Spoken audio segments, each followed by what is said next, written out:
Good evening, dear listeners.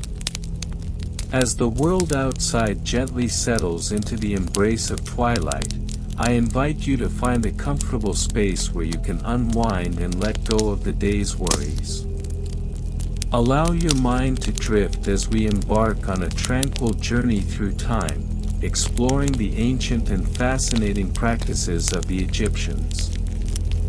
This evening, we will delve into the meticulous history of papyrus scroll storage and inventory management procedures in ancient Egypt, a topic that may seem mundane to some, yet is rich with the whispers of a civilization that thrived thousands of years ago.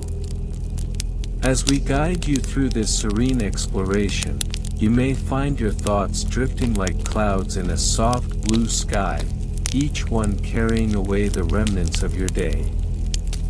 We will gently uncover the importance of papyrus in the daily lives of the ancient Egyptians, a material that served not only as a medium for writing but also as a vessel for their thoughts, stories, and knowledge.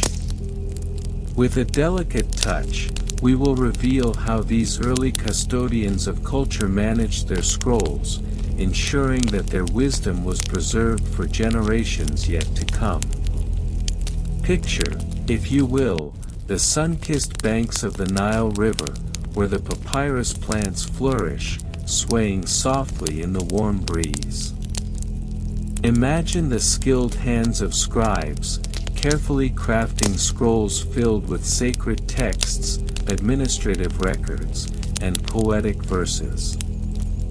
As we explore the intricate procedures they developed for storing these precious documents, you'll hear of the wooden cabinets and clay jars that safeguarded their scrolls, preserving them against the passage of time. Each detail, every method, speaks to a profound respect for knowledge and the written word. We will also take a moment to reflect on the organization systems the Egyptians established. From meticulous inventory lists to the careful labeling of scrolls, the ancient Egyptians understood the importance of order in their quest for wisdom. You may find it soothing to consider how this dedication to preservation and organization mirrors the balance we seek in our own lives, a gentle reminder to create space for our thoughts and dreams. As we transition into the heart of our exploration, I encourage you to close your eyes and breathe deeply. Let the rhythmic ebb and flow of our narrative wash over you, like the gentle lapping of the Nile against its banks. Allow the soothing cadence of my voice to guide you into a state of relaxation, where the stories of the past meld seamlessly with the tranquility of the present. We will soon delve deeper into the practices of papyrus scroll storage, examining not only the physical methods employed but also the cultural significance behind these actions. With each layer we peel back, we will uncover the wisdom of ancient Egypt, inviting you to embrace the lessons they imparted in their quest for knowledge. So, dear listeners, as we prepare to embark on this calming journey, let go of any distractions and allow yourself to be enveloped in the serene embrace of history. Together, we will weave through the threads of time, exploring the legacy of the ancient Egyptians and their careful stewardship of the written word. Close your eyes, take a deep breath, and let the soothing tales of the past guide you gently into a peaceful slumber. Now, let us begin our exploration of the tedious yet fascinating history of ancient Egyptian papyrus scroll storage and inventory management procedures. The history of papyrus scroll storage and inventory management in ancient Egypt is a subject that, while often overlooked, provides critical insights into the administrative practices and daily life of one of the oldest civilizations known to mankind. The origins of papyrus can be traced back to around 3000 BCE, in the Nile Delta region, particularly in the vicinity of the city of Memphis, where the papyrus plant, Papyrus papyrus, was cultivated extensively. The utilization of this versatile plant for creating writing materials marked a significant development in the recording of administrative, religious, and literary texts. The earliest evidence of papyrus scrolls dates back to the 3rd dynasty of the Old Kingdom, around 2670 BCE. Notable figures during this time included Pharaoh Djoser, who commissioned the step pyramid at Saqqara, which reflects the burgeoning complexities of administration that necessitated record-keeping. The papyrus scrolls produced during this period were rudimentary and often contained simple accounts or religious texts, typically inscribed in hieroglyphs or hieratic script, which was a cursive form of writing used for administrative purposes. By the time of the 5th dynasty, around 2500 BCE, the administrative apparatus of the Egyptian state had become more sophisticated. This period is characterized by the establishment of various governmental departments, which were tasked with overseeing the storage and management of papyrus scrolls. Architectural structures known as scribal schools began to emerge within temple complexes, where scribes were trained in the art of writing and record-keeping. These schools were often located adjacent to administrative buildings, allowing for efficient communication and the transfer of important documents. The storage of papyrus scrolls was a meticulous process, often carried out in designated repositories known as House of Books. These repositories varied in architectural style, typically consisting of small rooms or chambers with walls lined with wooden shelves. Scrolls were stored in a rolled format to minimize damage, and each scroll was carefully labeled to facilitate easy retrieval. The labels usually contained information regarding the content, date of creation, and the name of the author or scribe responsible for the text. The inventory management procedures during the Middle Kingdom, particularly in the 12th dynasty, circa 1991 to 1802 BCE, underwent significant refinement.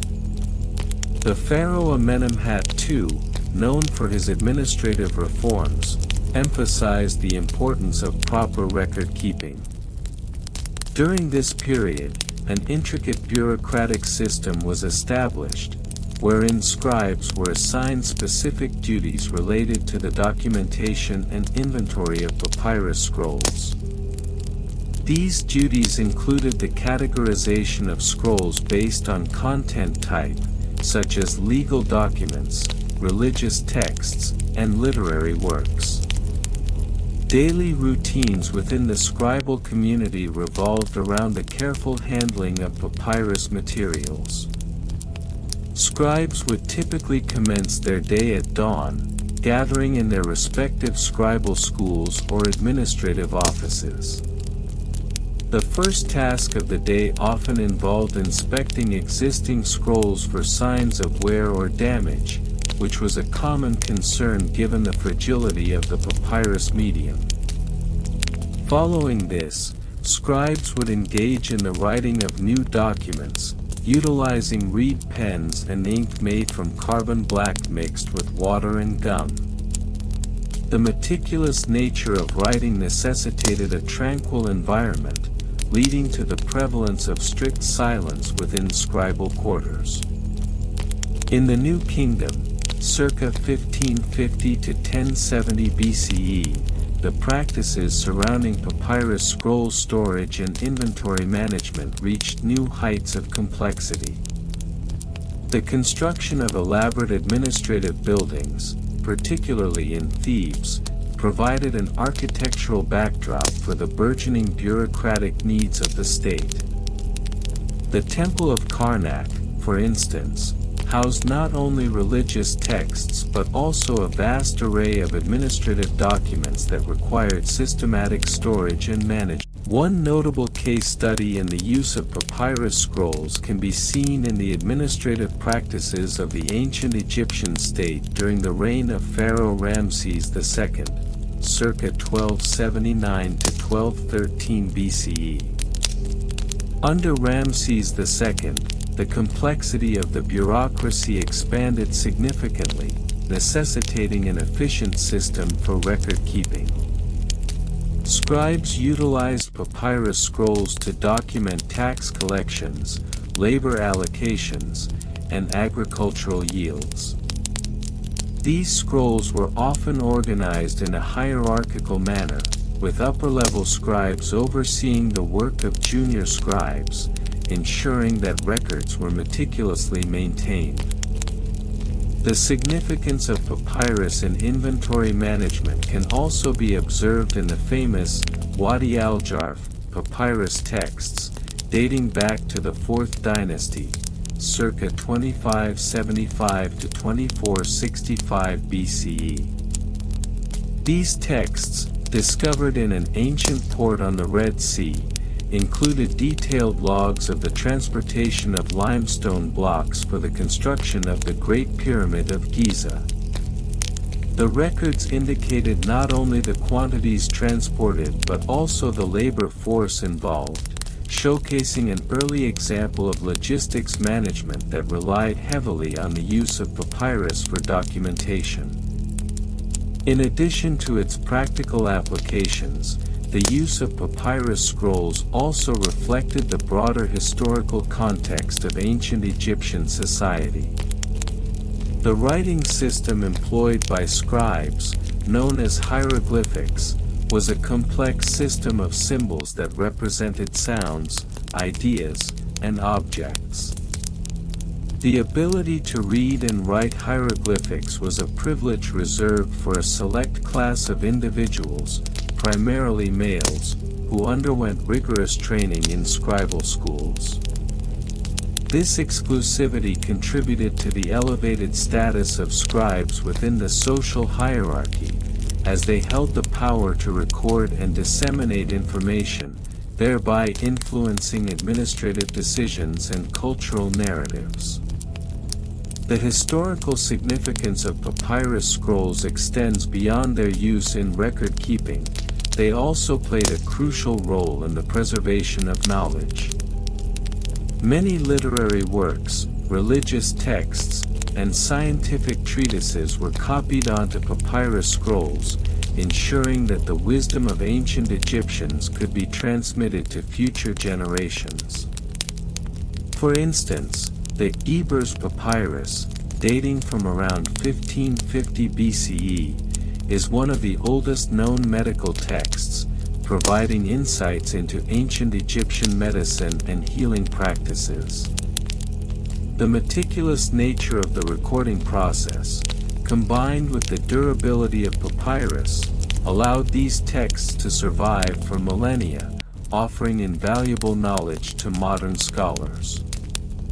In conclusion, the construction methods and materials used in the production of papyrus scrolls were not only integral to the administrative systems of ancient Egypt but also reflected the cultural, social, and intellectual dynamism of the civilization. The processes involved in crafting these scrolls, from harvesting the Papyrus papyrus plant to the meticulous preparation and writing, underscore the sophistication of ancient Egyptian society and its profound impact on the development of record-keeping and knowledge preservation. Through their innovative use of papyrus, ancient Egyptians established a legacy that continues to influence our understanding of history, governance, and literature. As we explore the complexities of their storage and inventory management systems, we gain a deeper appreciation for the ingenuity and resourcefulness of a civilization that thrived along the banks of the Nile. The construction of storage facilities for papyrus scrolls in ancient Egypt was a multifaceted endeavor that required careful planning and precise execution. The primary materials utilized in the construction process included mud brick, which was commonly sourced from the banks of the Nile River. This material, typically measuring approximately 30 cm x 15 cm x 10 cm, was sun-dried and assembled into walls that provided a stable and temperature-regulated environment for scroll storage. The dimensions of the storage structures varied, with large granaries and administrative buildings accommodating up to several thousand scrolls, while smaller facilities could house a few hundred. The layout of these storage areas was systematically designed to optimize space and accessibility. Generally, a rectangular floor plan was preferred, often measuring 10 meters in length and 5 meters in width, allowing for rows of shelves constructed from wooden beams. These beams, typically composed of sycamore or acacia wood, were placed at intervals of approximately 1 meter to support the weight of the scrolls. Furthermore, ventilation was an essential consideration, as papyrus was susceptible to moisture. To mitigate this risk, storage facilities often included small windows or ventilation shafts, measuring roughly 15 cm x 15 cm, strategically located to encourage airflow. Maintenance procedures for papyrus scroll storage were critical in preserving the integrity of the scrolls. Regular inspections were mandated, typically occurring biannually, to assess both the structural integrity of the storage facilities and the condition of the scrolls themselves. These inspections involved checking for signs of mold, insect infestations, and physical degradation of the scrolls. In the event of mold, the scrolls would be carefully removed and treated with a mixture of water and honey to inhibit further growth.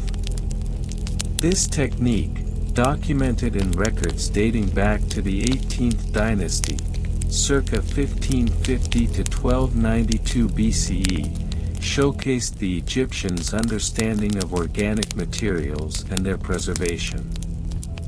The financial records associated with the construction and maintenance of these storage facilities were meticulously documented. The costs associated with the procurement of materials were itemized in detailed ledger books, often inscribed on papyrus itself. For instance, a single mud brick could cost approximately 0.5 deben, a common unit of weight in ancient Egypt, while a wooden beam was valued at around 1 deben. The annual budget for a medium-sized storage facility, accommodating roughly 1,000 scrolls, could reach up to 200 deben, accounting for labor, materials, and maintenance expenses. These records were overseen by a designated financial officer, known as the Tsesh, who was responsible for tracking expenditures and reporting directly to the local nomarch or provincial governor. Personnel involved in the management of papyrus scroll storage were typically organized into a tiered hierarchy. At the top were the overseers, known as Motker, who held authority over the storage sites. Their responsibilities included ensuring the proper organization of the scrolls, maintaining accurate inventory records, and supervising a team of scribes and laborers.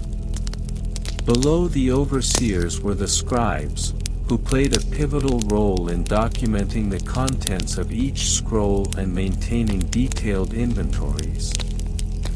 These inventories were often recorded on large wooden tablets coated with a layer of gesso, allowing for the easy erasure and rewriting of information.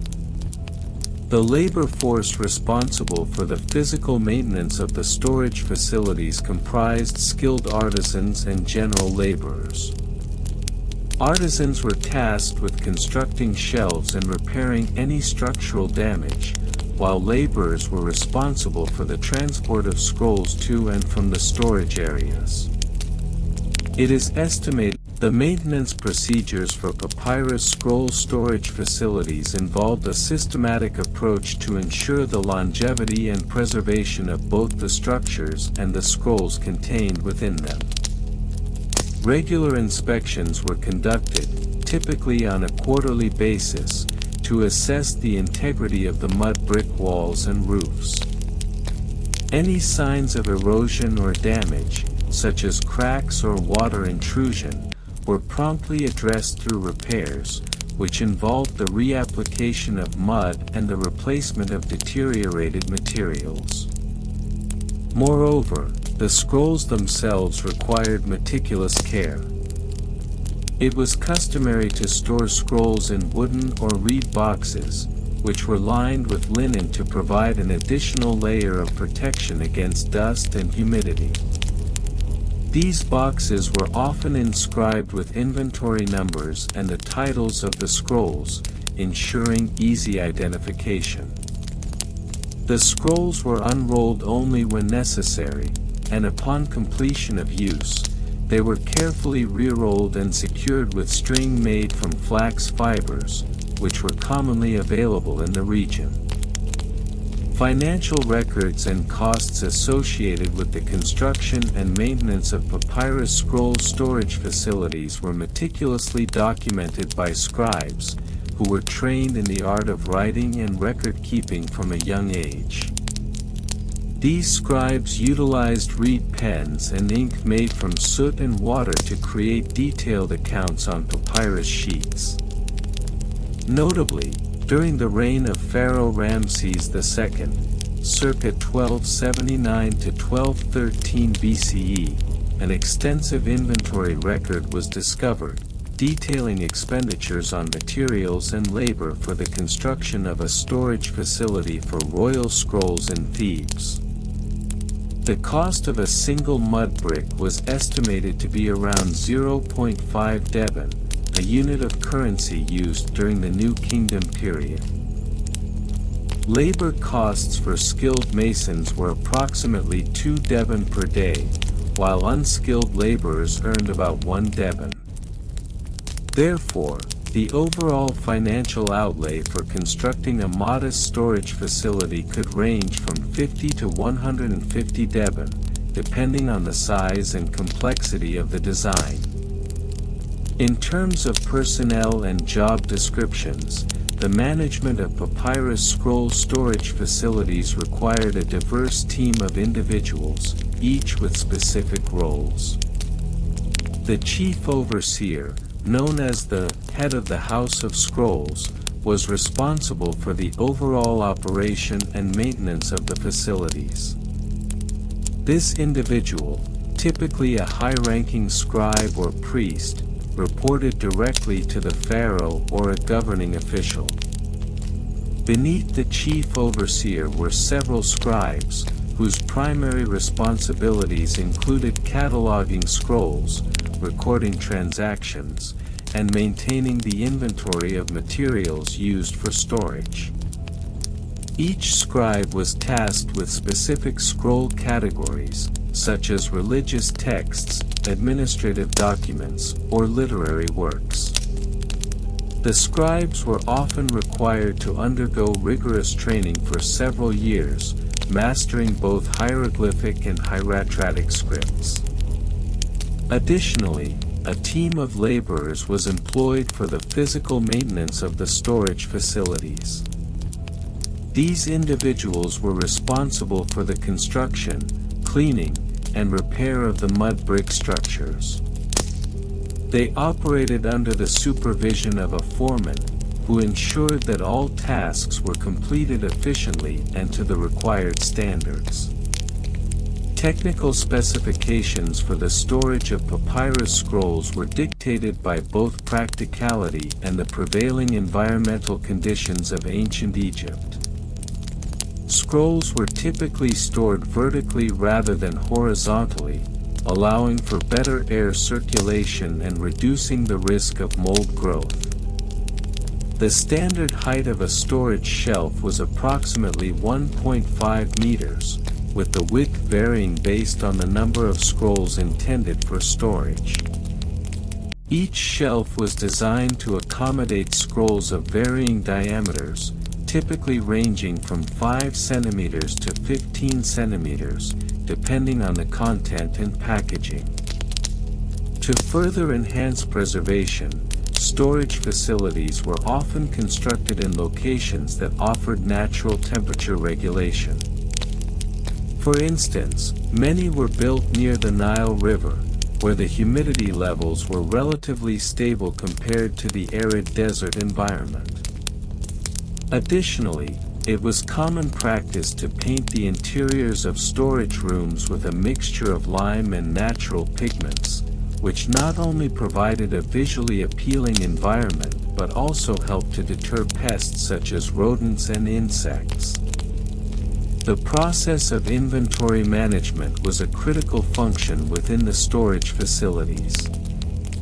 Each papyrus scroll was assigned a unique identification number, which was meticulously recorded in an inventory ledger. The ledgers were structured systematically, often categorized by subject matter, author, and date of creation. For example, a ledger entry for a scroll containing a religious text might include the following details. Identification number 001234. Title: The Book of the Dead. Author: unknown. Date of creation: circa 1300 BCE. Storage location: Shelf A, Row 3. This systematic approach allowed for efficient retrieval of scrolls when needed, particularly during religious ceremonies or administrative gatherings. The process of retrieving scrolls was itself a regulated procedure, requiring the approval of the head overseer and the presence of at least one scribe to document the transaction. In summary, the meticulous construction methods and materials, along with the rigorous maintenance procedures, financial management, and personnel organization, were all integral components in the preservation of papyrus scrolls in ancient Egypt. This comprehensive approach not only ensured the safeguarding of their written heritage but also provided a model for future generations to emulate in their own record-keeping and storage practices, thereby contributing to the continuity of knowledge and culture throughout the ages. The construction methods and materials utilized in the creation of storage facilities for papyrus scrolls in ancient Egypt were substantial yet understated. The primary material employed for the construction of these storage spaces was mud brick, a composite material made from a mixture of mud, water, and straw, which was then shaped into rectangular blocks and left to dry in the sun. The use of mud brick dates back to the pre-dynastic period, approximately 5000 BCE, and remained a staple in Egyptian architecture due to its abundance, thermal properties, and ease of use. The earliest evidence of mud brick construction can be traced to archaeological sites such as Hierakonpolis, where structures dating back to around 3500 BCE have been uncovered. These ancient mud brick buildings served as the prototypes for later, more complex structures, including granaries and storage facilities for papyrus. By the time of the Old Kingdom, around 2686 to 2181 BCE, the construction techniques had evolved, and the mud brick blocks became larger and more uniform, improving the structural integrity of buildings. Storage facilities specifically designed for papyrus scrolls were particularly prevalent during the Middle Kingdom, circa 2040 to 1782 BCE, when bureaucratic administration flourished, and the demand for record-keeping and literature increased. Large archives known as House of Life were established in temples and administrative centers, showcasing the importance of preserving written knowledge. Scribes utilized a variety of tools, including reed pens and ink made from soot or ochre mixed with water, to create legible texts on papyrus scrolls. The writing process itself was meticulous, with scribes often practicing their craft on scrap pieces before committing to the final scroll. This attention to detail was critical, as errors could result in significant consequences, potentially leading to the misinterpretation of important documents. To facilitate organization, scribes developed several indexing methods, including tables of contents and marginalia, which provided quick references to the scroll's subject matter. Additionally, the use of seals, often made from clay or wax, became a common practice to authenticate and protect scrolls from unauthorized access. These seals were inscribed with the scribe's name or a unique emblem, reinforcing the idea of accountability and ownership. The concept of a docket, or a summary of the scroll's contents, became prevalent during the New Kingdom, allowing for quicker access to information. Dockets were typically affixed to the scrolls themselves or recorded on separate tablets, enabling scribes to locate specific documents with greater efficiency. This system of cataloging and cross-referencing laid the groundwork for future record-keeping practices, influencing the archival methodologies of subsequent civilizations. In conclusion, the history of papyrus scroll storage and inventory management in ancient Egypt is a rich and intricate narrative, woven from the threads of regional variation, evolving bureaucratic practices, and meticulous record-keeping methods. Each facet of this history reveals not only the importance of papyrus in the administration and culture of ancient Egypt but also highlights the remarkable ingenuity and dedication of its scribes.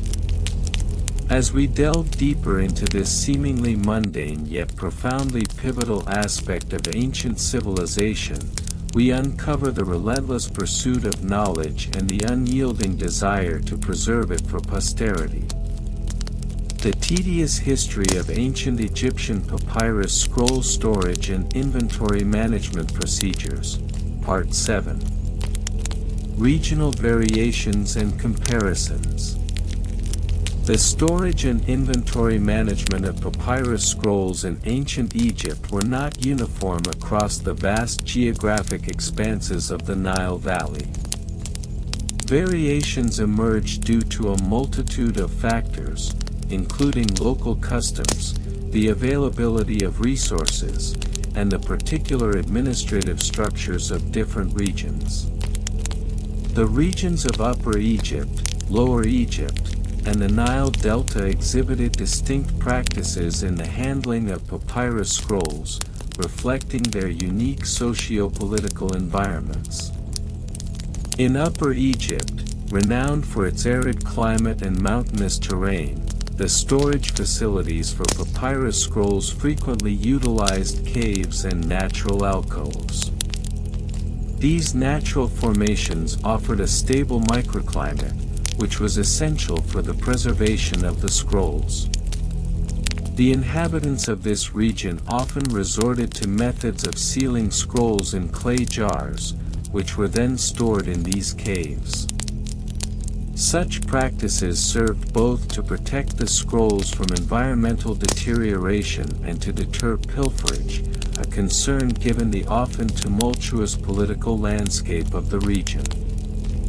Conversely, in Lower Egypt, particularly in urban centers such as Memphis and Thebes, scroll storage was predominantly located in purpose-built administrative centers, often referred to as Pirae or Great House. Here, scrolls were organized within vast libraries or archives, which featured wooden shelves and compartments specifically designed for the size and weight of papyrus scrolls.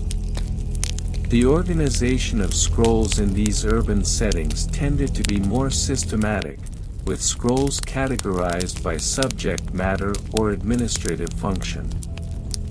The proximity to scribes and other literate individuals facilitated a rapid retrieval process, which was crucial for the administration of the densely populated and economically vibrant areas along the Nile Delta. The Nile Delta, with its lush and fertile land, presented a different set of challenges and opportunities.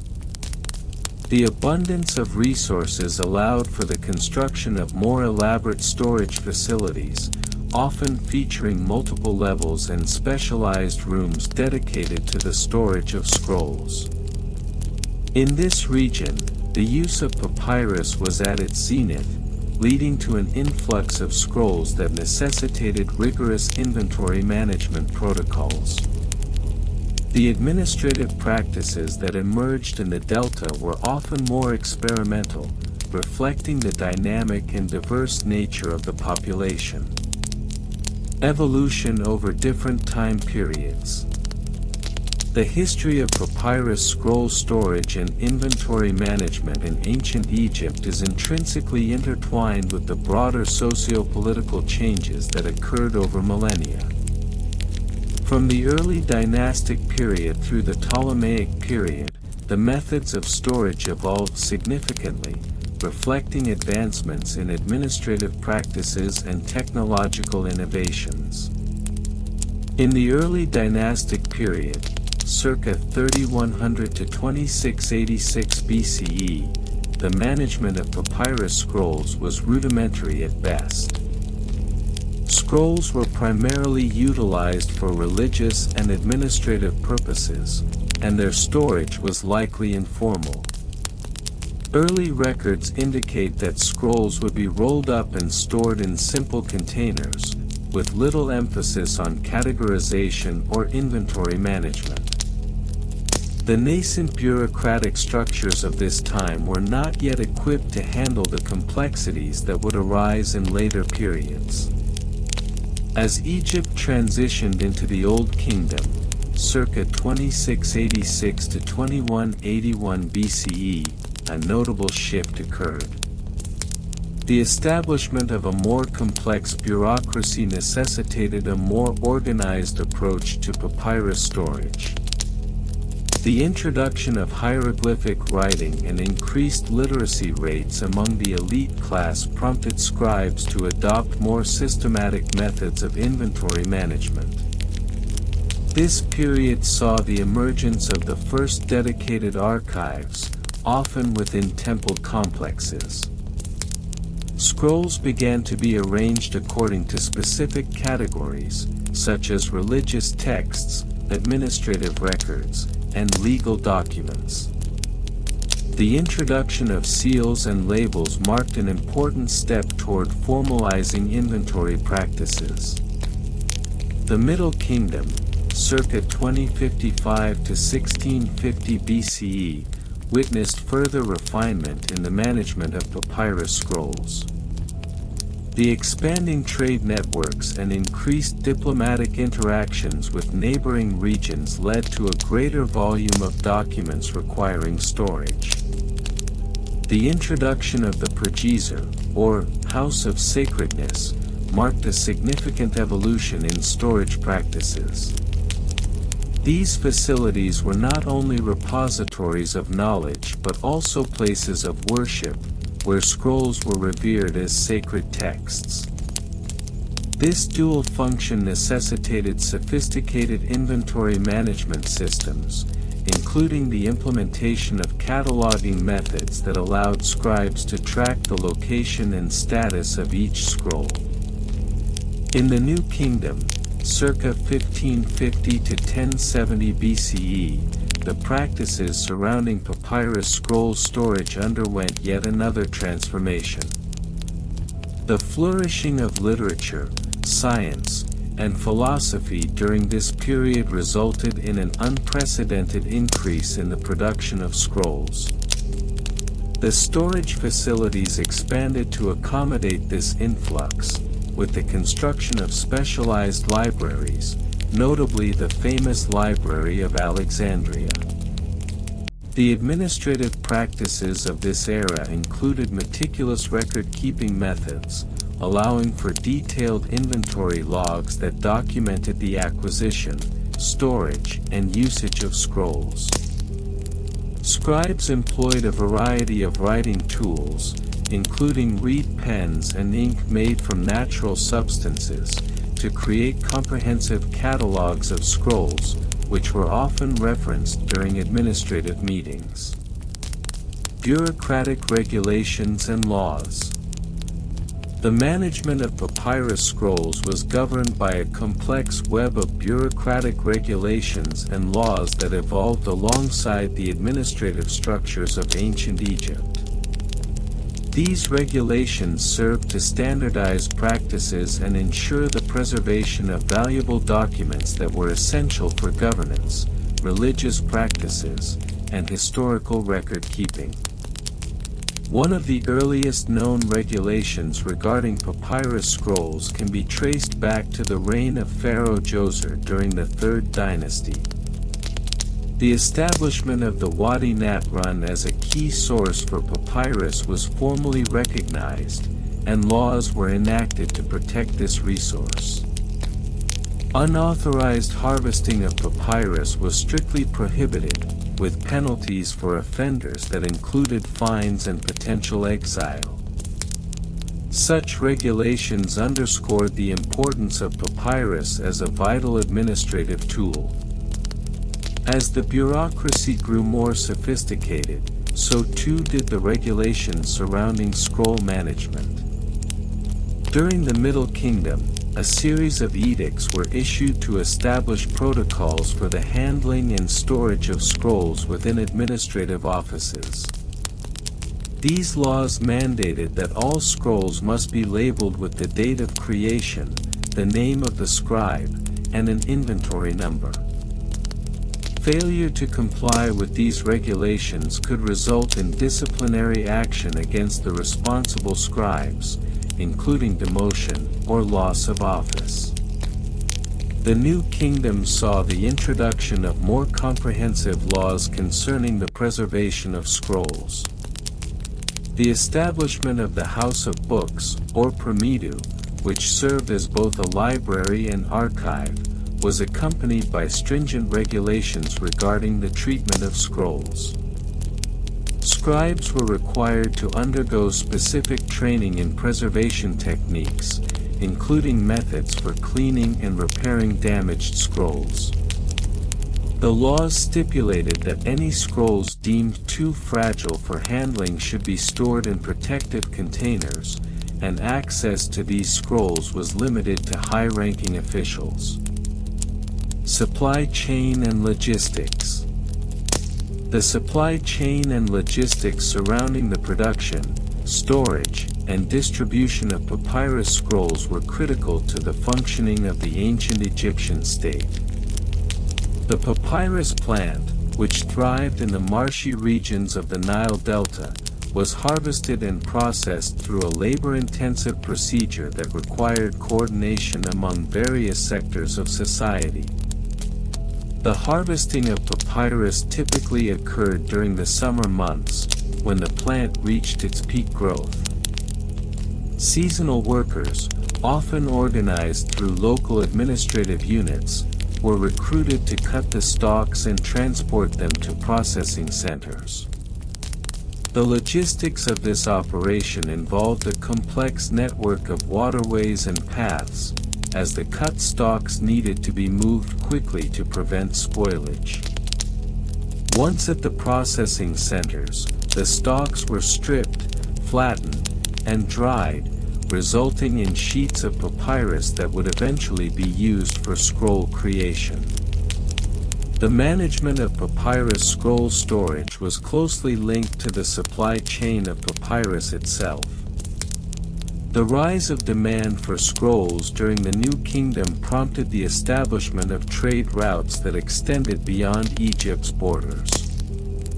Papyrus became a valuable commodity, and its distribution was tightly controlled by the state. Administrative records were meticulously kept to track the quantity of papyrus produced, the locations of storage facilities, and the distribution of scrolls to various governmental departments. The logistics of scroll distribution were further complicated by the bureaucratic structure of ancient Egypt. With multiple layers of administration, including local governors and central authorities, the movement of scrolls between regions required careful planning. Inventory management systems were developed to ensure that each department received the materials it required. Scribes employed detailed record-keeping methods to track the dispatch and receipt of scrolls, documenting each transaction in ledger-like formats. Record-keeping methods. The methods of record-keeping in ancient Egypt were as diverse as the scrolls themselves. Scribes played a pivotal role in creating and maintaining extensive inventories of papyrus scrolls, employing various techniques to ensure accuracy and accessibility. One of the earliest methods of record-keeping involved the use of simple tally marks on clay tablets, which were used to document the quantity of scrolls in storage. As administrative practices evolved, so did the sophistication of record-keeping methods. Scribes began to employ more complex systems, including the use of hieratic script, a cursive form of hieroglyphics, to create detailed catalogs of scrolls. These catalogs often included information such as the title of the scroll, the subject matter, the name of the scribe, and the date of creation. In addition to written records, the Egyptians utilized various physical markers to assist in the organization of scrolls. For instance, scrolls were often equipped with labels made from durable materials, which provided essential information at a glance. These labels were attached to the scrolls using twine or adhesive substances derived from natural resins. The use of color-coded labels also emerged as a method of quickly categorizing scrolls by subject matter or administrative function.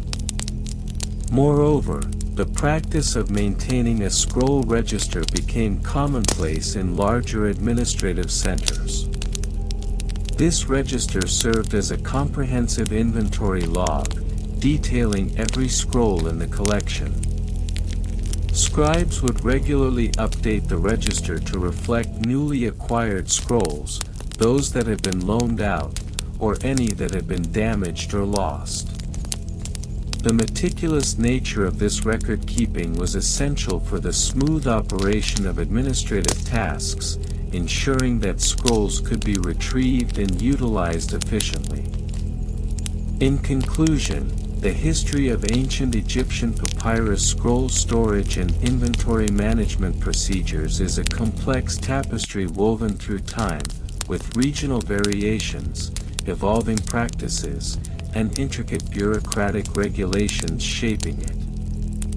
The methods of supply chain logistics and record-keeping reflect the sophistication of a civilization that recognized the importance of documentation in governance and daily life.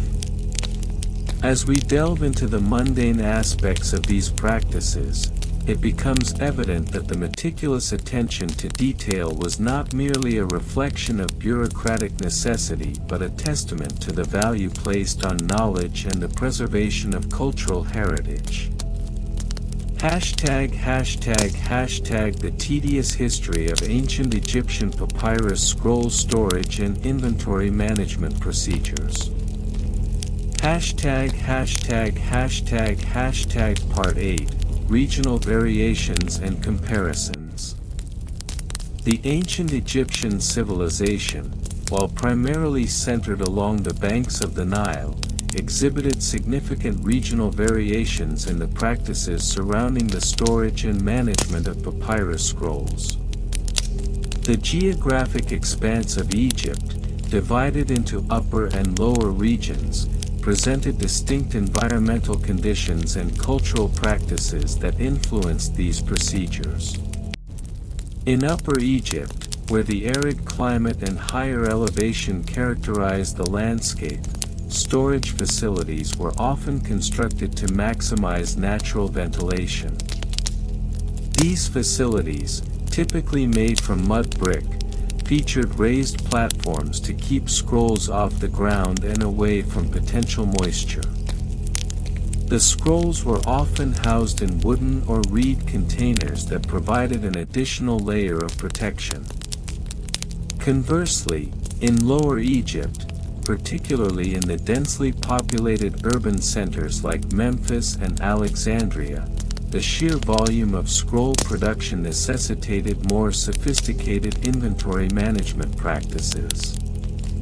Here, scroll storage facilities could accommodate hundreds or even thousands of scrolls, which required careful categorization and systematic labeling.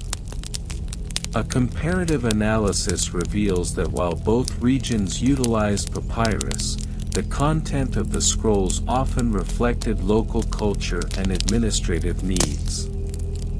In Upper Egypt, religious texts and local administrative records dominated, reflecting the region's strong ties to ancient religious practices. In contrast, Lower Egypt, as a hub of trade and scholarship, produced a more diverse array of scrolls, including philosophical treatises, scientific works, and extensive administrative records, necessitating a more complex organizational system. Part 9. Evolution over different time periods. The management of papyrus scrolls evolved significantly from the early dynastic period, circa 3100 to 2686 BCE, to the Greco-Roman period, 332 BCE, 395 CE. During the early dynastic period, scrolls were primarily used for religious texts and royal decrees. The storage methods were rudimentary, often involving simple baskets or boxes made from organic materials. As the importance of record-keeping grew, particularly during the Old Kingdom, circa 2686 to 2181 BCE, so too did the sophistication of scroll storage practices. By the Middle Kingdom, circa 2055 to 1650 BCE, the emergence of a more centralized bureaucracy led to the development of standardized scroll storage solutions. This period saw the introduction of designated scriptoriums, where scribes meticulously copied texts onto papyrus. These scriptoriums were often adjacent to administrative offices, allowing for seamless integration of record-keeping and governance. The scrolls were meticulously categorized based on their content, and early forms of indexing began to emerge. The New Kingdom, circa 1550 to 1070 BCE, marked a high point in the evolution of papyrus scroll management. With the expansion of the empire and an influx of trade, the volume of scroll production soared. This period witnessed the establishment of extensive libraries, such as the one at Thebes, which housed thousands of scrolls. The storage facilities became more complex, featuring multiple chambers with climate control measures to preserve the integrity of the scrolls. Additionally, the introduction of legal regulations regarding the preservation of scrolls reflected the increasing bureaucratic recognition of their importance. In the Greco-Roman period, the influence of Hellenistic culture introduced new methods of inventory management, including the use of papyrus roll catalogs. These catalogs were often inscribed on the walls of storage facilities, providing quick access to scroll locations. The advent of scrolls with multiple sheets further necessitated new organizational strategies, as the need for clear labeling and easy retrieval became paramount. Part 10 Bureaucratic Regulations and Laws. As the practices surrounding papyrus scroll storage became more formalized, an array of bureaucratic regulations and laws emerged to govern these activities. These regulations were often inscribed on stone or written on papyrus scrolls themselves and provided guidelines for the proper handling, storage, and cataloging of scrolls. The role of the vizier, who acted as the chief administrator in ancient Egypt, was pivotal in establishing these regulations. The vizier would issue decrees that outlined the responsibilities of scribes, the conditions under which scrolls should be stored, and the penalties for neglecting these duties. For instance, a decree might state that any scribe found storing scrolls improperly would face disciplinary action, underscoring the importance of meticulous record-keeping. Moreover, specific laws were enacted to protect scrolls containing sensitive information, such as royal decrees or religious texts. These laws mandated that such scrolls be stored in secure locations, often within the temples or administrative centers, with access restricted to authorized personnel. The concept of safeguarding knowledge was paramount, and these regulations reflected the societal understanding of the value of written records. The administrative bureaucracy also included provisions for the inspection of storage facilities. Regular audits were conducted to ensure compliance with regulations, and records were meticulously maintained to track the condition and location of each scroll. These inspections served to reinforce the hierarchical nature of Egyptian society, where knowledge was power, and the efficient management of information was critical to maintaining order. Part 11 Supply Chain and Logistics. The supply chain and logistics surrounding papyrus scroll production and storage were intricately linked to the broader economic structure of ancient Egypt. Papyrus, harvested from the Nile's papyrus reeds, was a precious commodity, and its procurement required careful management. The collection and processing of papyrus were typically conducted by specialized laborers who understood the optimal harvesting techniques.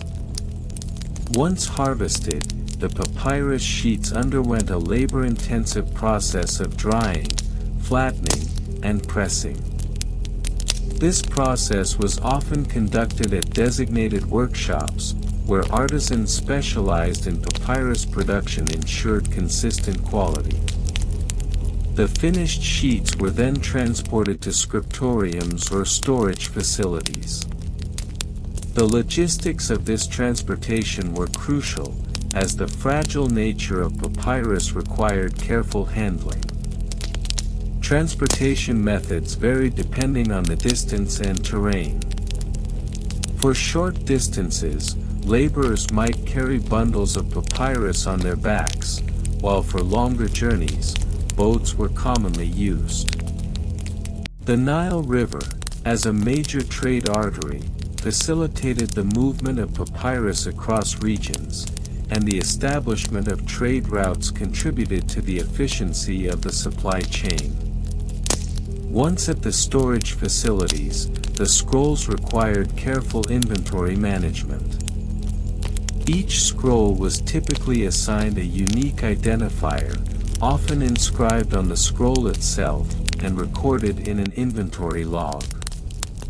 This log maintained information about the scroll's content, date of creation, and the name of the scribe. The meticulous nature of these records was essential for ensuring that scrolls could be easily retrieved and referenced. The supply chain extended beyond the production of papyrus. It also encompassed the tools necessary for writing, such as reed pens and ink. The procurement of these materials was subject to the same logistical challenges. Scribes often had to maintain relationships with suppliers to ensure a steady flow of writing materials, which in turn influenced how efficiently they could produce scrolls. Part 12 Record-keeping methods. The methods employed for record-keeping in ancient Egypt were as diverse as the scrolls themselves. Initially, record-keeping was primarily oral, with information transmitted by memory.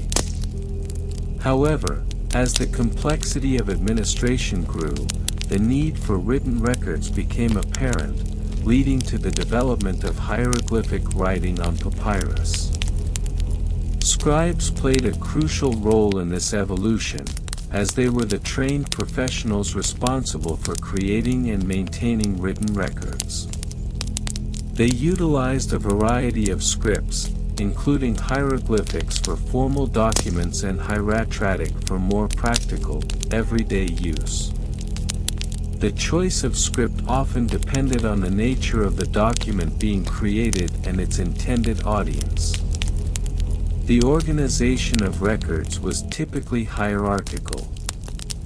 At the top were the most important documents, including royal decrees and religious texts, followed by administrative records related to taxation, trade, and land holdings. The scrolls were stored in a systematic manner, often categorized by subject matter, date, or author, with the most critical documents easily accessible. In addition to scrolls, other forms of record-keeping, such as stone inscriptions and clay tablets, were also employed, particularly for permanent records. These methods served as a means of preserving information that required a higher degree of permanence. For example, monumental inscriptions detailing the achievements of pharaohs were often carved into stone, ensuring their survival for future generations.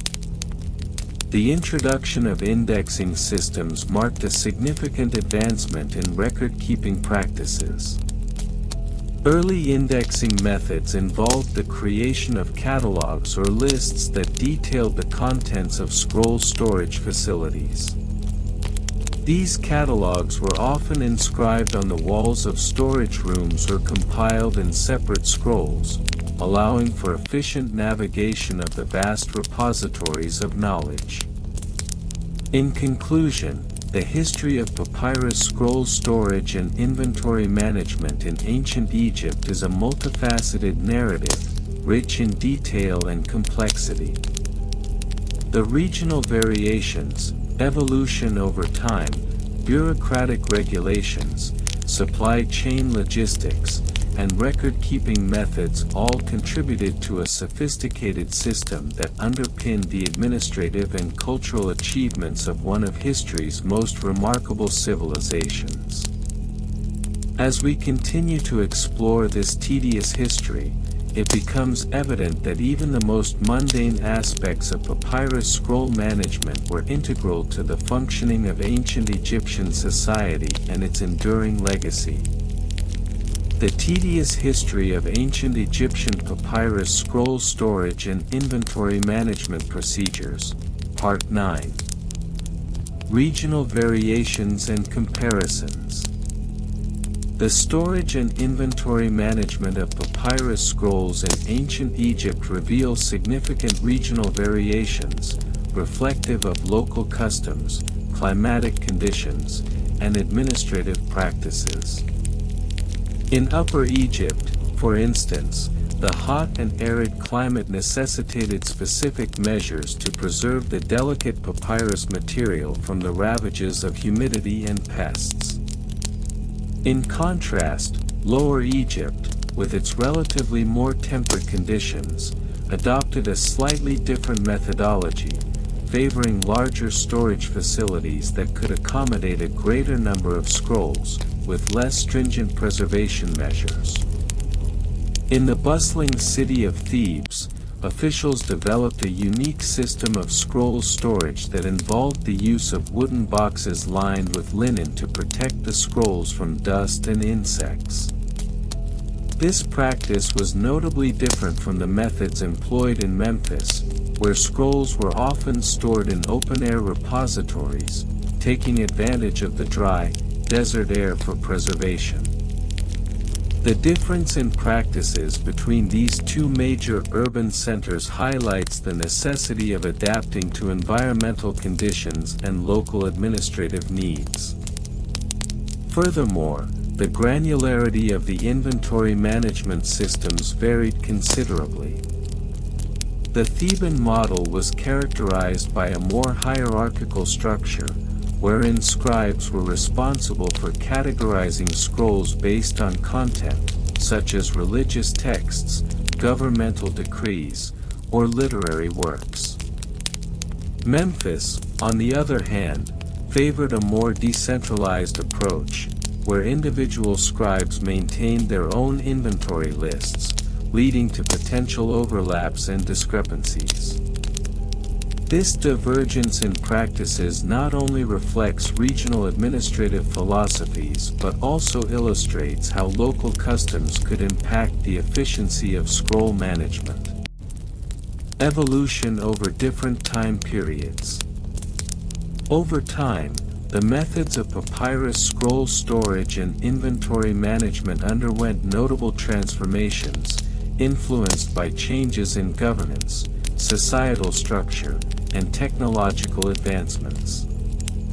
During the Old Kingdom period, the storage practices were rudimentary at best, with scrolls often rolled and secured with simple twine, resulting in a high rate of damage due to environmental factors and inadequate handling procedures. However, as the Middle Kingdom emerged, there was a marked improvement in the sophistication of storage solutions. This evolutionary trajectory can be attributed to several factors, including the rise of a bureaucratic class that necessitated more organized record-keeping systems. The employment of specialized scribes who were trained in both the art of writing and the science of inventory management became commonplace. By the New Kingdom, papyrus scroll storage had transitioned from simple wooden boxes to elaborate repositories equipped with shelves designed to accommodate scrolls of varying sizes. This period also saw the introduction of hieroglyphic labeling systems, which allowed for easier identification and retrieval. Moreover, the introduction of the cartonnage, a material made from layers of papyrus, linen, and plaster, significantly enhanced the durability of scrolls. This innovation provided additional protection against the elements, allowing for longer-term storage without degradation. As the centuries progressed, scrolls were often stored in multi-tiered wooden cabinets, which were sometimes adorned with intricate carvings and hieroglyphs, serving both functional and aesthetic purposes. Bureaucratic regulations and laws. The bureaucratic regulations governing papyrus scroll storage and inventory management were complex and multifaceted, reflecting the interconnectedness of administrative authority and cultural practices in ancient Egypt. The state established an array of laws aimed at ensuring the proper handling and storage of scrolls, particularly those containing important legal documents, religious texts, and state records. One notable regulation was the requirement for all governmental scrolls to be stored in designated repositories overseen by appointed officials known as keepers of the scrolls. These individuals were responsible for maintaining the integrity of the documents, ensuring their accessibility for authorized personnel, and conducting regular inventories to prevent loss or misplacement. The penalties for failing to comply with these regulations could be severe, ranging from fines to imprisonment. Additionally, during the reign of Pharaoh Amenhotep III, a series of edicts were issued that standardized the labeling and categorization of scrolls. These laws mandated that all scrolls must include a title, author, and a brief description of the content, thus facilitating easier retrieval and reducing the likelihood of mismanagement. Such regulations not only improved efficiency but also underscored the importance of record-keeping as a means of asserting governmental control and maintaining social order. Supply chain and logistics. The supply chain and logistics involved in the production and storage of papyrus scrolls were equally intricate, encompassing a network of suppliers, scribes, and storage facilities. The papyrus plant, which grew abundantly along the banks of the Nile, was harvested during the summer months when the waters receded, allowing for easier access to the reeds. Skilled workers, known as papyrus makers, would then process the harvested material into sheets suitable for writing, a labor-intensive task that required considerable expertise. Once the papyrus was prepared, it would be transported to various administrative centers where scribes awaited their supply. This transportation process could be fraught with challenges, including the risk of damage during transit, theft, and delays due to seasonal flooding. To mitigate these risks, the use of designated transport routes along the Nile was employed, often involving the use of flat-bottomed boats specifically designed for carrying heavy loads of papyrus. After reaching their destination, the scrolls would be carefully organized based on their intended use. Scrolls meant for religious or ceremonial purposes would be stored in temples, while governmental documents were typically housed in administrative buildings. The logistics of this process reflected a high degree of organization and planning, as the timely retrieval of scrolls was often critical for the functioning of the state. Record-keeping methods.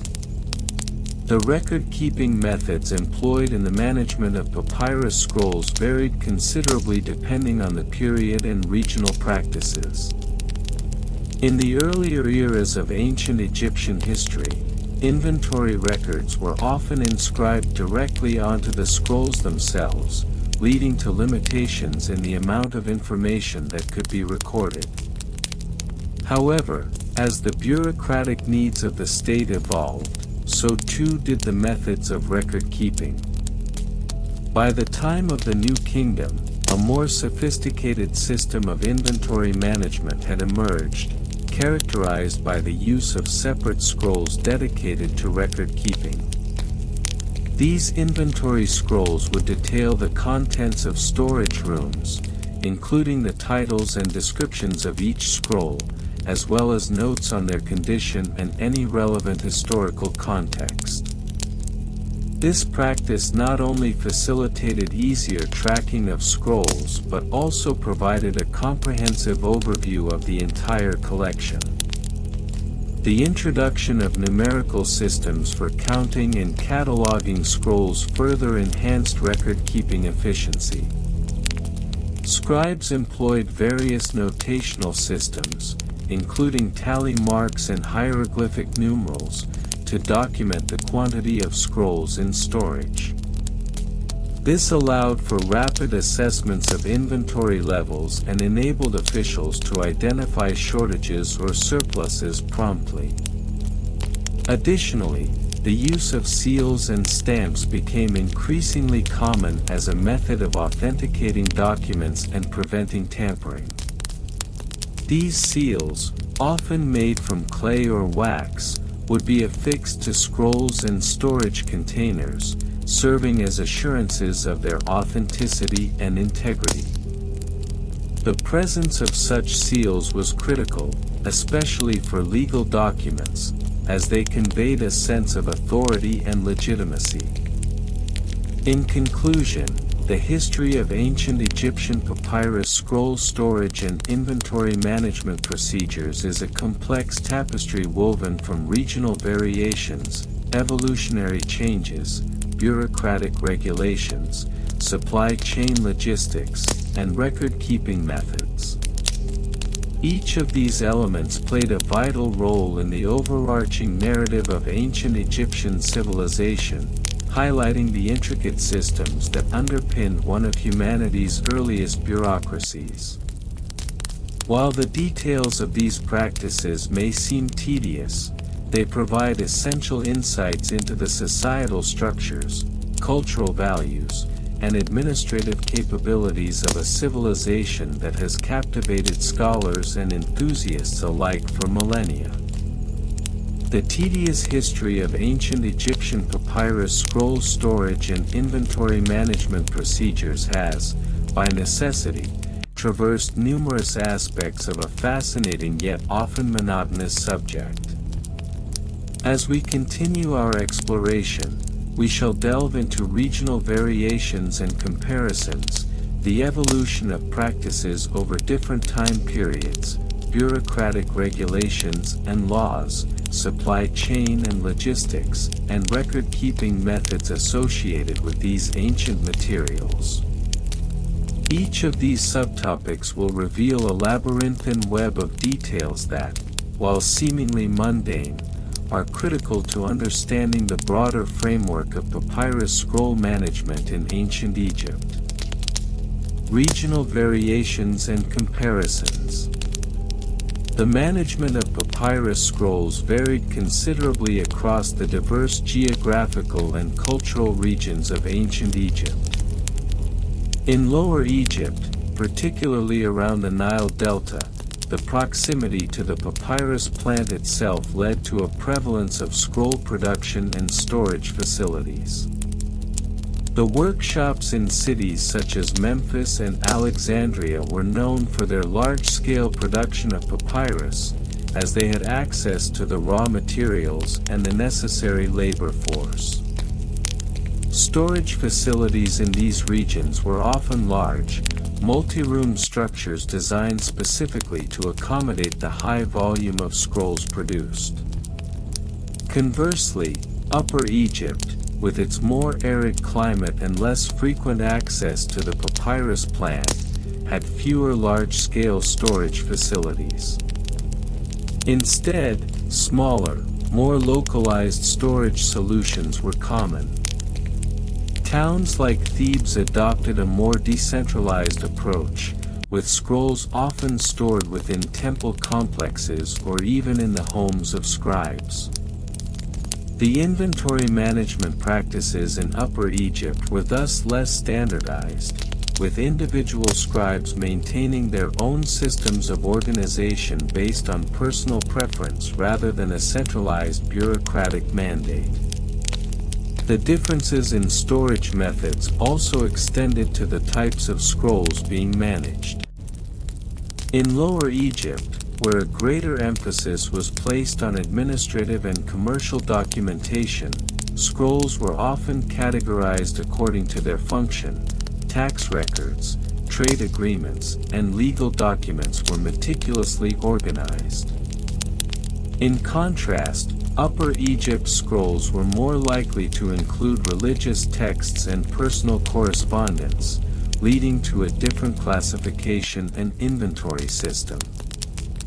The presence of regional dialects and variations in script also necessitated additional layers of organization, complicating the inventory management process. Evolution over different time periods.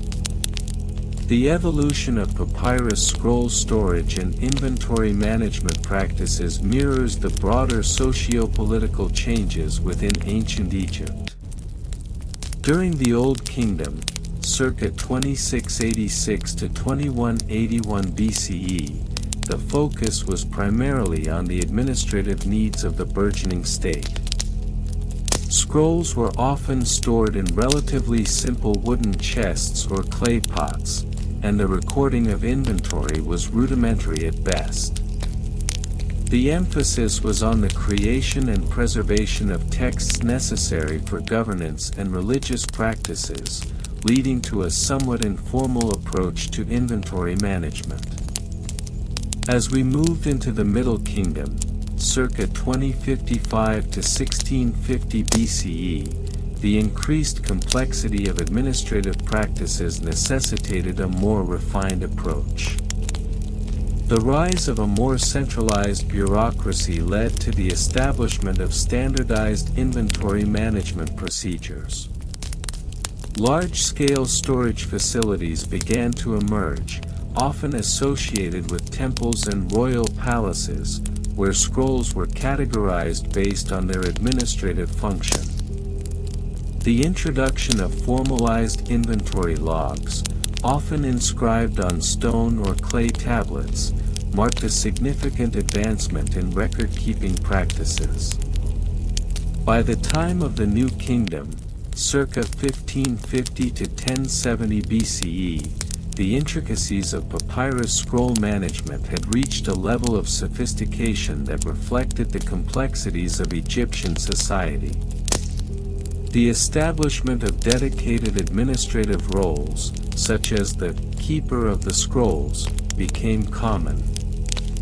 These individuals were responsible not only for the physical storage of scrolls but also for the meticulous tracking of inventory and the enforcement of bureaucratic regulations. The advent of more durable storage solutions, such as wooden cabinets fitted with locks, indicated a growing awareness of the need for security and preservation of sensitive documents. Bureaucratic regulations and laws. Bureaucratic regulations governing the storage and management of papyrus scrolls were largely influenced by the administrative needs of the state. Various decrees issued by pharaohs and regional governors often included stipulations regarding the maintenance and organization of scroll storage facilities. For instance, a decree from the reign of Pharaoh Ramses II mandated that all administrative scrolls must be catalogued and stored in a designated temple repository to prevent loss or mismanagement.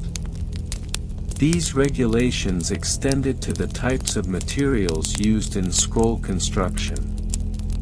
The quality of papyrus, ink, and even the tools employed for writing were often scrutinized to ensure consistency and reliability across administrative documents. The use of standardized weights and measures for scrolls was also codified, as discrepancies could lead to confusion and mismanagement of important records. Penalties for non-compliance with these regulations could be severe, ranging from fines to imprisonment. The role of the scribe, as both a writer and a keeper of records, was thus enshrined in law, underscoring the importance of meticulous record-keeping in maintaining the efficacy of state governance. The bureaucratic framework established during these periods created a ripple effect, influencing local practices and encouraging adherence to standardized procedures across the kingdom. Supply chain and logistics.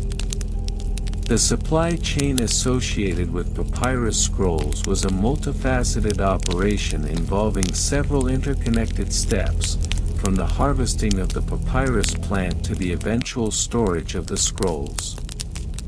The logistics of this process were particularly complex, given the reliance on the Nile's annual flooding for papyrus growth, which dictated the timing of harvesting. The peak season for harvesting papyrus was typically during the summer months, after the Nile receded, allowing for the collection of the plant in its most robust state. Once harvested, the papyrus stalks were transported to workshops where they were processed into sheets. This transportation often involved the use of flat-bottomed boats, which were specifically designed to navigate the shallow waters of the Nile. The logistics of transporting both the raw material and the finished scrolls required careful planning and coordination, particularly as the volume of production increased during periods of high demand. After the processing phase, scrolls were typically bundled and sent to storage facilities. The bundles were often labeled with identifiers that indicated their content and intended use, allowing for more efficient inventory management. However, the logistics did not end with storage. The retrieval of scrolls for administrative use involved a reverse process that necessitated clear communication between scribes and storage keepers. This interplay was crucial, as delays in retrieving documents could have serious repercussions for governmental operations. Record-keeping methods. The methods employed for record-keeping in relation to papyrus scroll storage evolved significantly throughout ancient Egyptian history. Initially, record-keeping was largely oral, with scribes relying on memory to track scrolls and their contents. However, as the volume of documentation grew, so did the need for written records. The introduction of inventory logs became commonplace, with scribes recording the storage location, contents, and condition of each scroll. Inventory logs were often inscribed on durable materials such as clay tablets or stone, which provided a reliable means of tracking scrolls over time. These logs typically included columns for the scroll's title, author, date of creation, and relevant administrative details. In some cases, scrolls were also marked with a seal or signature to indicate their authenticity and ownership. The practice of cross-referencing scrolls with inventory logs became increasingly important, as it allowed scribes to verify the existence of a scroll and its location within a storage facility. This systematic approach to record-keeping facilitated the efficient retrieval of documents and ensured that the vast repositories of knowledge contained within the scrolls were preserved for future generations. In conclusion, the history of ancient Egyptian papyrus scroll storage and inventory management procedures is a tapestry woven from the threads of regional variations, historical evolution, bureaucratic regulations, logistical complexities, and meticulous record-keeping methods.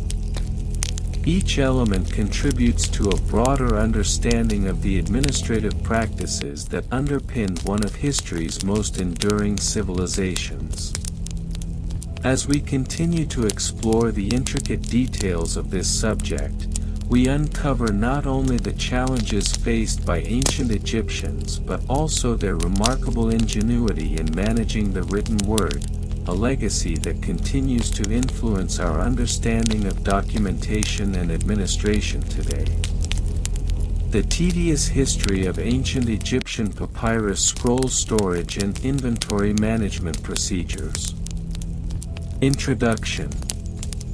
The storage and management of papyrus scrolls in ancient Egypt is a topic that intertwines the realms of logistics, administration, and the cultural significance of written communication. Over the centuries, various procedures and practices have emerged, reflecting the evolving nature of Egyptian society, governance, and religion. This discourse aims to delve deeper into the mechanisms of scroll storage, the individuals involved, and the broader implications on Egyptian administration and cultural heritage. Historical context of papyrus use in ancient Egypt. Papyrus, derived from the pith of the Papyrus papyrus plant, was utilized extensively in ancient Egypt from around 3000 BCE. It served as the primary medium for record-keeping, literature, religious texts, and administrative documents. The use of papyrus necessitated a structured approach to storage and inventory management, especially as the volume of written materials increased with the growth of bureaucratic practices. Minor historical figures and their roles. The history of papyrus scroll management cannot be discussed without acknowledging the contributions of minor historical figures who played pivotal roles in the evolution of these practices. One such figure is Papyrus, a scribe from the Middle Kingdom period around 2000 BCE, whose writings illustrate the importance of record-keeping during times of social upheaval. Papyrus scrolls, primarily focused on the societal decline, contain detailed accounts of grain storage and distribution, showcasing the critical nature of inventory management in times of famine. Another figure is Antifi, a nomarch, governor, of the 11th nome of Upper Egypt during the First Intermediate Period, circa 2181 to 2055 BCE. His tomb inscriptions reveal that he maintained meticulous records of agricultural output and labor, reflecting the need for effective inventory systems to manage resources during a period characterized by political fragmentation. The inscriptions also indicate how these records were preserved on papyrus scrolls that were stored in depositories within his administration's facilities. Specific case studies with dates. The storage and management of papyrus scrolls can be illustrated through specific case studies that highlight the multifaceted practices of ancient Egyptian administration.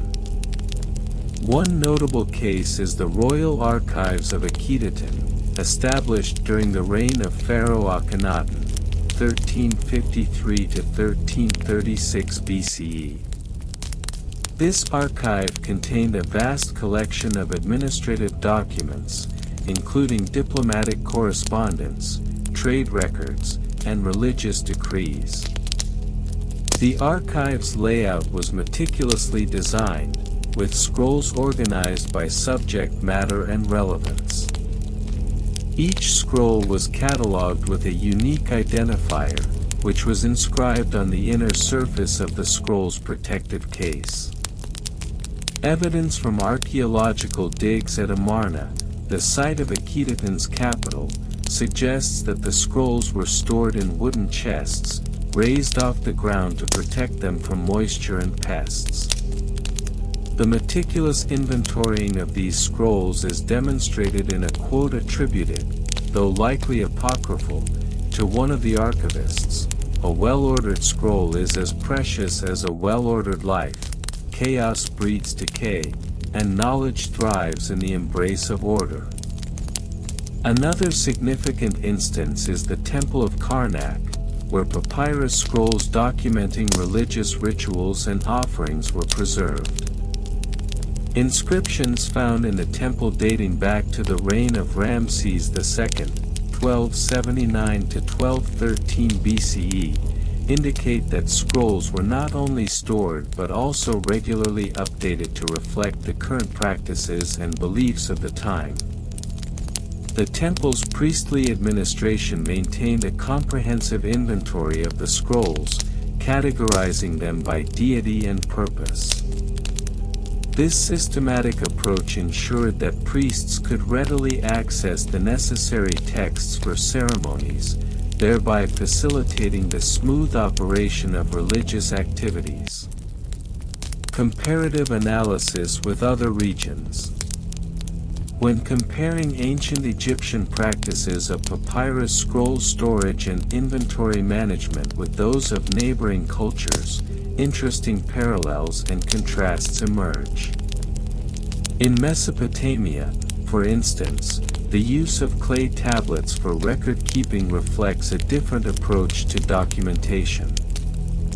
The Sumerians, who thrived around 3500 BCE, utilized cuneiform writing on clay tablets, which were then stored in archive buildings known as ziggurats.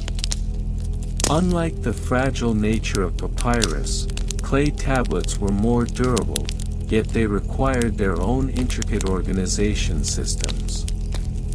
The Sumerian administrative practices involved a detailed categorization of tablets, often inscribed with their contents and purpose. This system bore similarities to the papyrus scroll management in Egypt, where scrolls were also catalogued and organized based on their subjects. However, the Sumerians faced challenges regarding the weight and bulkiness of clay tablets, which necessitated a different approach to storage space and accessibility. In contrast, the Indus Valley Civilization, circa 3300 to 1300 BCE, presents a more enigmatic case. Archaeological findings indicate that this civilization utilized a form of writing, though none of the script has been definitively deciphered. The lack of extensive written records makes it difficult to understand their storage practices, but their urban planning suggests a level of organization that may have extended to the management of administrative documents, possibly using perishable materials similar to papyrus. Archaeological findings and interpretations. Archaeological excavations have significantly contributed to our understanding of ancient Egyptian papyrus storage practices. The discovery of the House of the Scrolls in the ancient city of Oxyrhynchus, dated to the 3rd century BCE, provided valuable insights into the storage conditions of scrolls. This site revealed large storage jars specifically designed to hold papyrus scrolls, which were often sealed to protect them from environmental damage. Moreover, the papyrus fragments found in Oxyrhynchus contained various texts, from mundane administrative records to literary works, suggesting that the storage facilities served multiple purposes. The wide range of materials preserved in this location highlights the importance of efficient inventory management systems, as it was crucial for scribes and administrators to locate specific documents quickly. The interpretation of these findings has led scholars to propose that the Egyptians developed a sophisticated system of cataloging that included notations on the exterior of storage containers. A plausible primary source quote from an Oxyrhynchus scribe might read, "In the realm of knowledge, the scroll is a vessel, without a name, it drifts in the sea of obscurity." The role of scribes in inventory management. Scribes were the backbone of the papyrus scroll storage and inventory management system in ancient Egypt. These literate individuals, often from the elite classes, were tasked with documenting and maintaining records of goods, transactions, and administrative orders. Their training began at a young age, involving rigorous education in writing techniques, mathematics, and the intricacies of record keeping. Scribes employed a variety of methods to ensure the efficient management of scrolls. They often created inventory lists that detailed the contents of storage facilities, ensuring that each scroll could be located with minimal effort. These lists were typically written on smaller scrolls or tablets and would include notations on the condition of each scroll, categorizing them as well-preserved, damaged, or to be replaced. One notable scribe from the New Kingdom period, Hori, is known for his extensive records relating to agricultural yields and grain storage. His scrolls, preserved in the ruins of a granary, provide insights into the management practices of the time. Hori's meticulous documentation of grain supplies and their corresponding papyrus scrolls demonstrates the interconnectedness of agricultural production and bureaucratic record-keeping. A fictional quote attributed to Hori might express his philosophy: "A grain stored is a promise kept, a scroll written is a legacy secured." The influence of religion on papyrus storage practices. The religious context of ancient Egypt greatly influenced the practices surrounding papyrus scroll storage. Many scrolls contained religious texts, prayers, and rituals that were essential for maintaining the favor of the gods. Temples served as key repositories for these scrolls, and their management required the involvement of priestly classes. The Book of the Dead, a funerary text designed to guide the deceased through the afterlife, exemplifies the religious significance of papyrus scrolls. The storage of these scrolls in tombs was meticulously planned, as they were believed to offer protection and guidance to the deceased. Tomb inscriptions often detailed the specific scrolls placed within, indicating their titles and purposes. Archaeological findings of intact tombs reveal that scrolls were sometimes accompanied by offerings, emphasizing their importance in the afterlife. The priests responsible for the care of these sacred texts developed a systematic approach to inventory management. They organized scrolls according to their religious significance and frequency of use, ensuring that those most critical to rituals were readily accessible. The priestly class would often hold ceremonies to formally open scrolls for use, a practice that reinforced the scroll's sanctity and purpose. A plausible primary source quote from a high priest could state, "In the presence of the divine, the scroll unfolds not merely words, but the essence of eternity." Challenges and innovations in scroll management. As the volume of papyrus scrolls grew, so too did the challenges associated with their storage and management. The risks of deterioration due to humidity, pests, and physical damage necessitated innovations in preservation techniques. One such innovation was the development of protective cases made from leather or wood, which provided an added layer of defense against environmental threats. Additionally, the emergence of inventory management methodologies became increasingly important. The Egyptians began to experiment with various organizational schemes, including the categorization of scrolls by subject matter, date of creation, or author. This systematic approach allowed scribes to retrieve documents more efficiently, thereby enhancing administrative productivity. The introduction of color coding and symbolic markings on scrolls and storage containers also emerged as a practical solution. Different colors could denote various categories of scrolls, aiding in quick identification.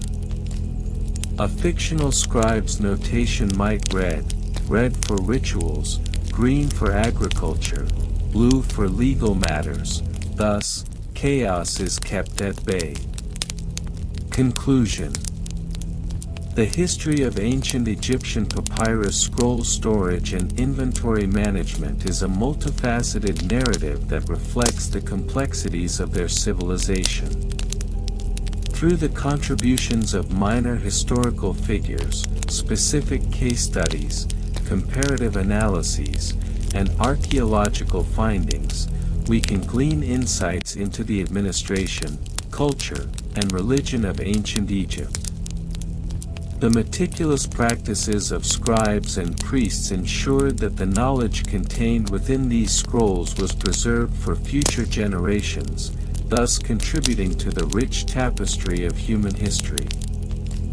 In our quest to understand the past, we find that even the most tedious details of papyrus scroll management reveal the ingenuity and resilience of a civilization that continues to captivate our imaginations.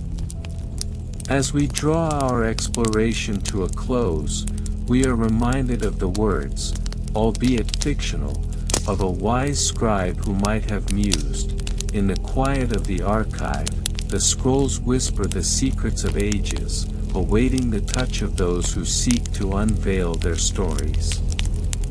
The intricate and often convoluted history of ancient Egyptian papyrus scroll storage and inventory management procedures is a topic that, while seemingly mundane, reveals a great deal about the administrative complexities and bureaucratic practices of ancient Egyptian civilization.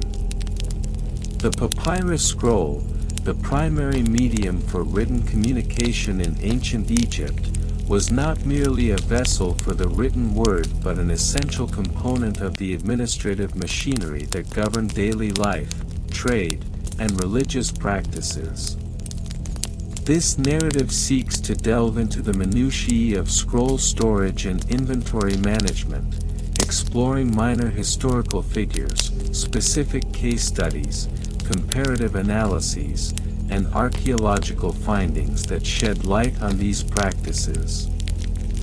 To commence our examination, one must first consider the roles played by lesser-known historical figures in the management of papyrus scrolls. While prominent figures such as Imhotep and Ramses II frequently dominate our understanding of ancient Egyptian governance, it is essential to remember the contributions of lesser-known scribes and administrators whose meticulous record-keeping ensured the smooth operation of both governmental and religious institutions. For instance, a minor historical figure named Papyrus, a scribe from the 19th dynasty, is often overlooked yet played a critical role in the organization of papyrus scrolls within the Temple of Karnak. Papyrus' meticulous annotations on scrolls not only documented religious rituals but also recorded offerings and temple expenditures. His practice of categorizing scrolls by subject matter, ritual, finance, and administrative decrees, was a precursor to modern inventory management systems. Papyrus' contributions can be illustrated through a specific case study dated to around 1250 BCE.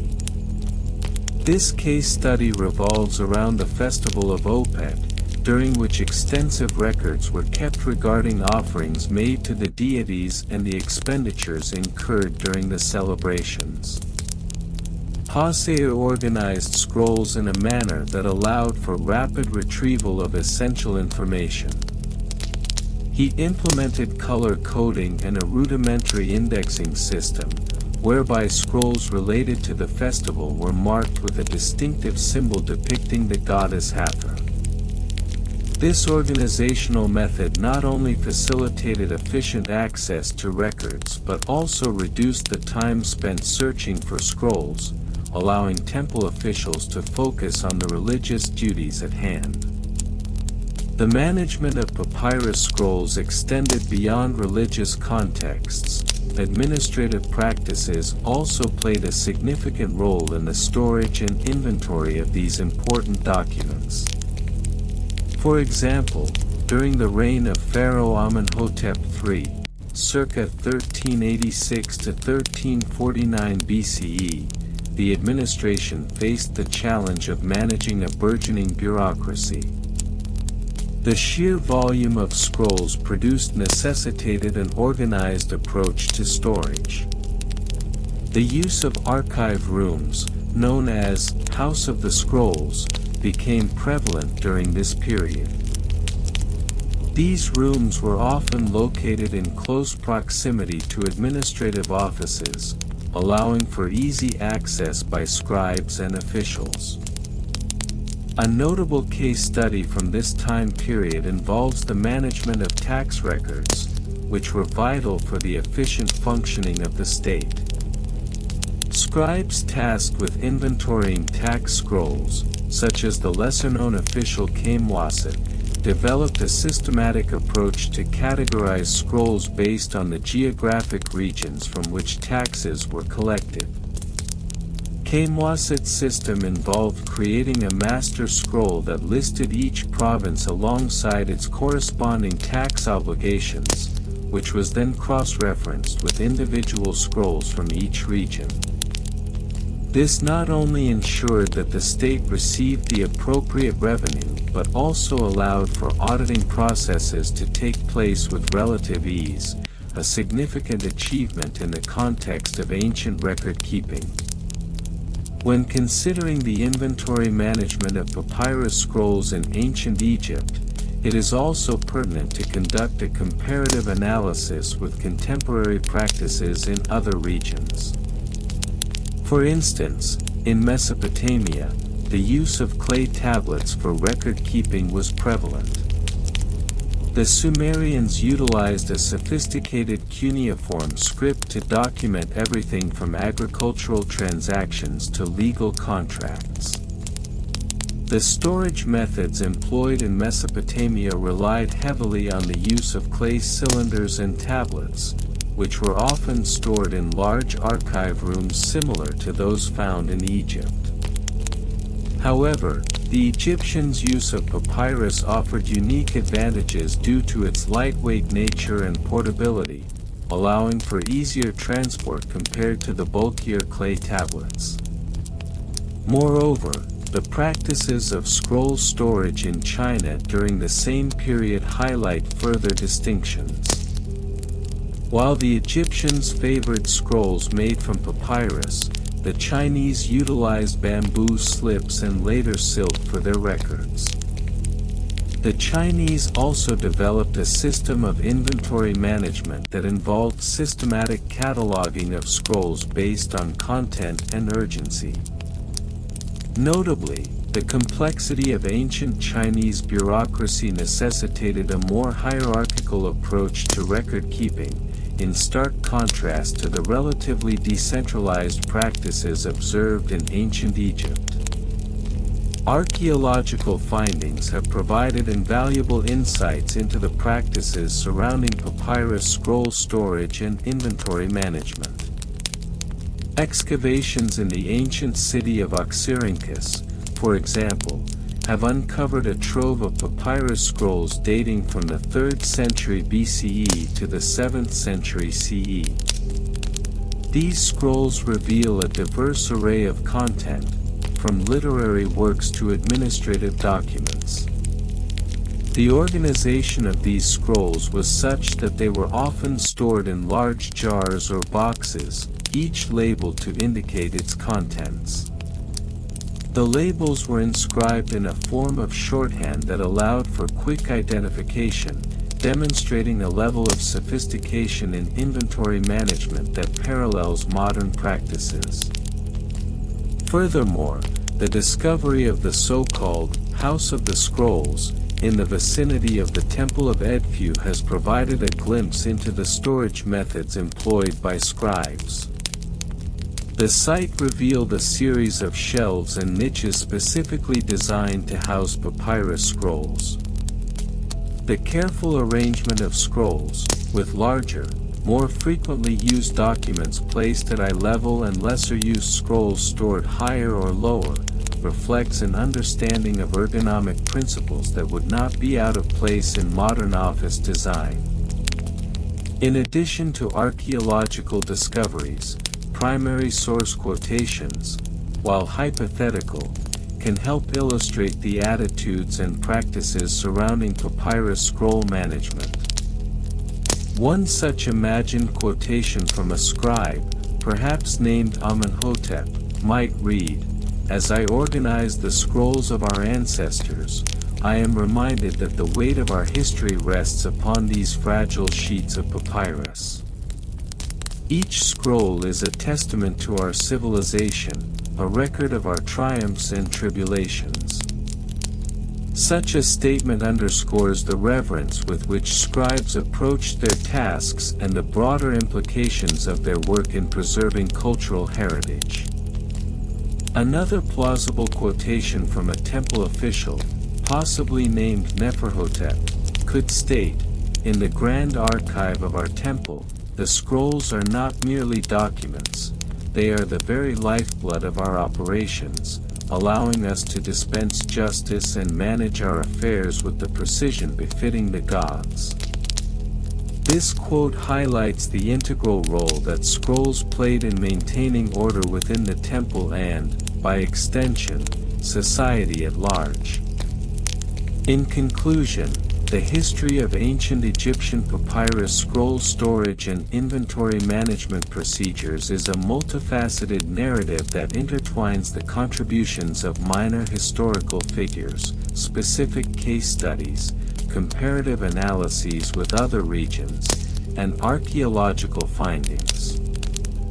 Through the lens of lesser-known scribes and officials, we gain a deeper appreciation for the complex systems that underpin the management of papyrus scrolls. As we peel back the layers of this seemingly tedious topic, we uncover the remarkable diligence and innovation that characterized ancient Egyptian record-keeping, ensuring that the civilization's legacy would endure through the ages. It is this attention to detail and foresight that allowed ancient Egyptians to maintain a sense of order and continuity amid the vicissitudes of their storied history, a fact that deserves recognition in the annals of administrative practices across time and space. Thus, as we close this extensive examination, we are left with an understanding that the management of papyrus scrolls was not merely a bureaucratic necessity but a foundational element in the very fabric of ancient Egyptian civilization. And so, dear listeners, we come to the end of our tranquil journey through the meticulous world of ancient Egyptian papyrus scroll storage and inventory management. It has been a gentle exploration of a time long past, where the wisdom of the ancients was carefully recorded and preserved, reflecting their profound respect for knowledge and the written word. We traversed the arid landscapes of Egypt, visualizing the bustling libraries filled with scrolls, each one a vessel of thought, culture, and history. As we unfolded the layers of their practices, we learned about the intricate systems of organization that ensured these precious documents were kept safe and accessible. The care with which they handled their scrolls speaks volumes about their dedication to preserving their legacy for future generations.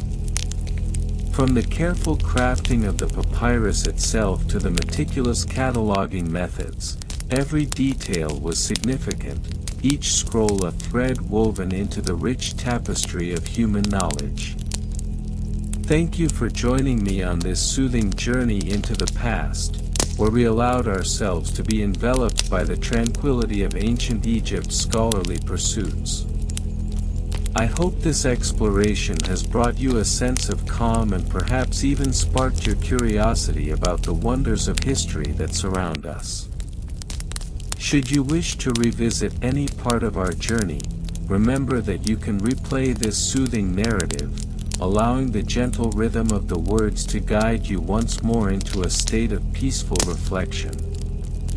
As you prepare to drift off into the embrace of sleep, I wish you a night filled with serene dreams and restful slumber.